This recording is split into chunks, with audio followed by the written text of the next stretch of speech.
Hello বন্ধুরা, তো দেখো রেডি হয়ে গেছি। আজকে একটু যাব মায়ের ওখানে পুজো দিতে। তো আমরা স্টেশনে চলে এসেছি। আমরা যাব হচ্ছে বনগাঁ 7 ভাই কালীতলা। এই যে আমরা এসে গেছি। ট্রেনে করে এসে ওখান থেকে টোটোতে আসতে হয়। তো আমরা পুজোর ডালা নিয়ে মায়ের মন্দিরে যাচ্ছি। শুনেছি এখানকার মা নাকি খুব জাগ্রত। আমি কখনো আসিনি, এই প্রথমবার আসলাম। তো এই যে মায়ের মন্দিরে আমরা এসেছি। এই যে তোমরা মাকে দর্শন করো।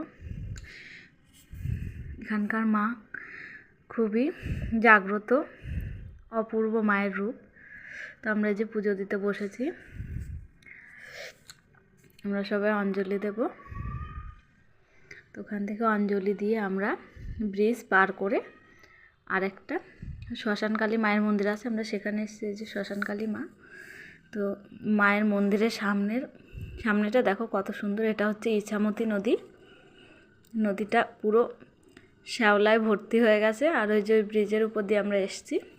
ব্রিজের উপর থেকে আসতে খুবই ভয় লাগছিল, ব্রিজটা খুবই উঁচু। তো ওখান থেকে ঘুরে এসে আমরা এই যে একটু খাওয়া দাওয়া করলাম।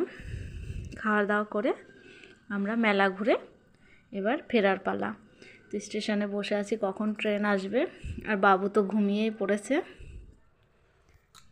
টাটা বন্ধুরা, ভালো লাগলে ভিডিওটি লাইক করে